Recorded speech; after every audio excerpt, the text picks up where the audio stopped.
Donc Fred, tu es là pour nous parler de gouvernance, il me semble.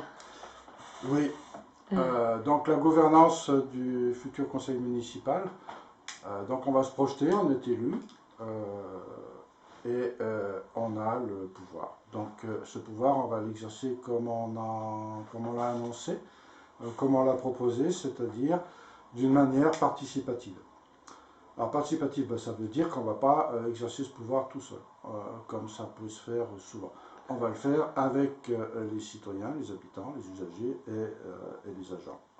Donc tous ensemble, donc sur vraiment ces trois pieds-là, les agents, les élus et les habitants, on va mettre en œuvre la gestion de la cité.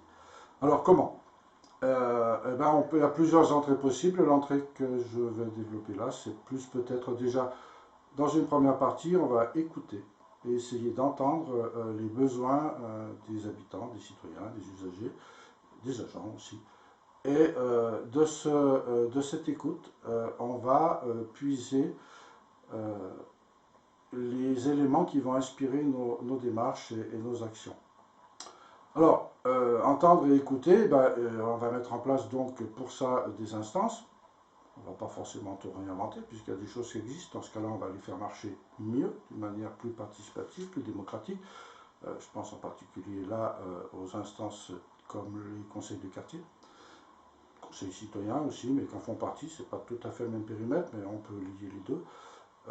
Donc il s'agira ici de s'inspirer de ce qui marche bien et de donner effectivement en toute confiance un réel rôle à ces conseils de quartier en leur donnant une autonomie d'organisation. C'est eux-mêmes qui vont produire le règlement intérieur et leur donner des moyens.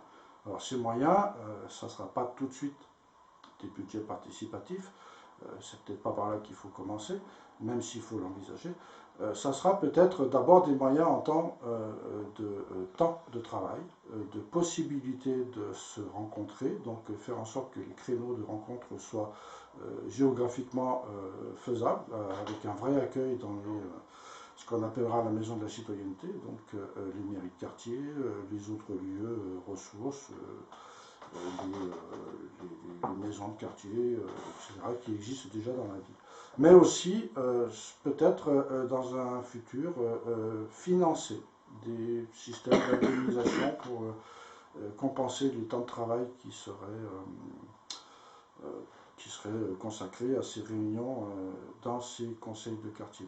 Et puis après, ben, pourquoi pas, après tout un temps de formation,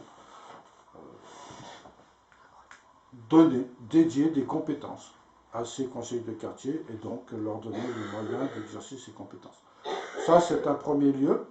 En parallèle, on peut développer des conseils un peu du même esprit, qui pourraient être des conseils de jeunes, à partir du collège ou autre. Ça, c'est des choses qu'il faudra décider ensemble de mettre en œuvre sur ces modalités-là, avec le même esprit, une vraie liberté d'organisation, avec des temps de formation et les moyens qu'il faudra pour que ça fonctionne.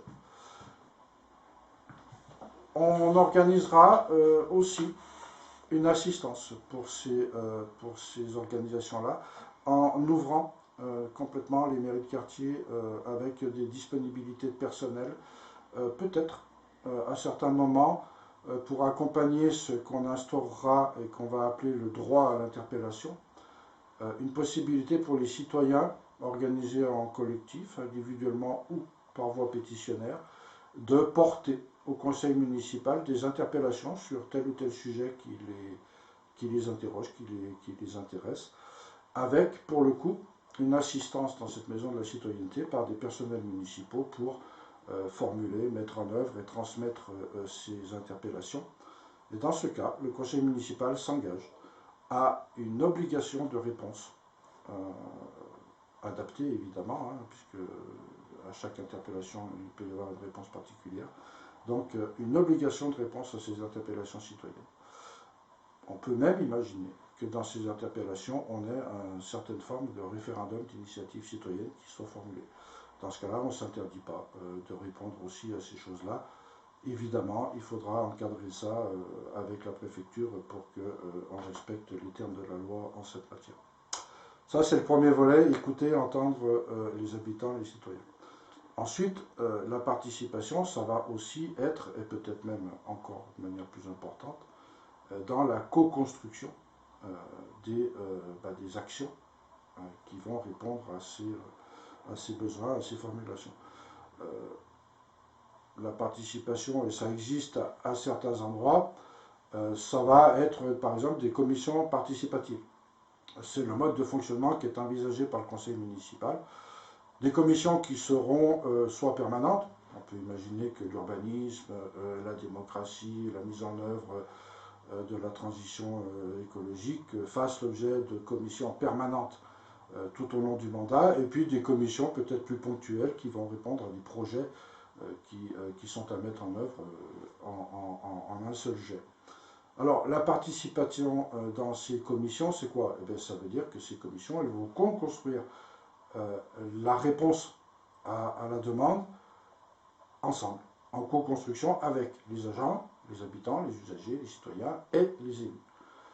En tenant compte de tout ça, les éléments qui vont guider cette co-construction, ben, ça sera bien entendu des éléments comme la boussole qu'on a évoqué dans notre projet. Cette boussole consiste à donner les directions dans lesquelles il va falloir travailler et les points qu'il faudra absolument intégrer dans ces propositions d'action à mener. Une évidence, c'est l'aspect transition écologique. Évidemment, à l'époque où on est, on ne peut plus prendre une seule décision en termes de municipalité concernant l'avenir sans tenir en compte de ça, mais il y a des tas d'autres, et je ne citerai, pour ne pas m'étendre surtout, l'égalité homme-femme doit être absolument prise en compte aussi à tous les niveaux, et bien il y en a d'autres. Et ça, c'est déjà dans nos engagements. Ça devra guider tous ces travaux.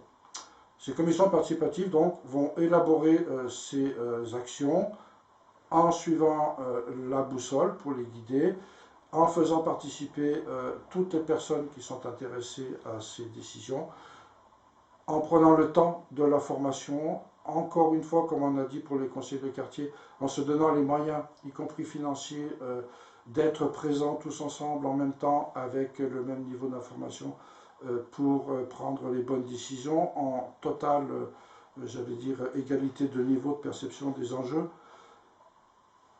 Le temps de la politique, ben, il sera celui-là, et ces décisions, quand elles seront prêtes, y compris avec des indicateurs pour mesurer leur efficience, elles seront soumises aux délibérations du conseil municipal. Et dans un troisième temps, ben, il va falloir mettre en œuvre ces décisions qui auront été prises de manière participative. Et pour la mise en œuvre, ben, alors là, on va se retourner je dirais, pratiquement vers les services avec les agents qui seront plus chargés de la mise en œuvre, mais pas forcément que. Les citoyens pourront aussi s'associer à ces mises en œuvre.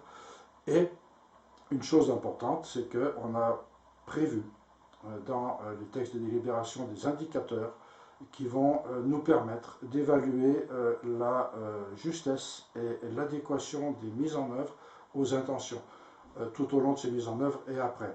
Et pour ça, nous allons mettre en place ce qu'on appelle l'Observatoire de la démocratie, qui va être un organisme indépendant du conseil municipal, des sages, si on peut s'exprimer comme ça, qui répondront, qui auront rempli une charte d'engagement qui sera préparée par le conseil municipal.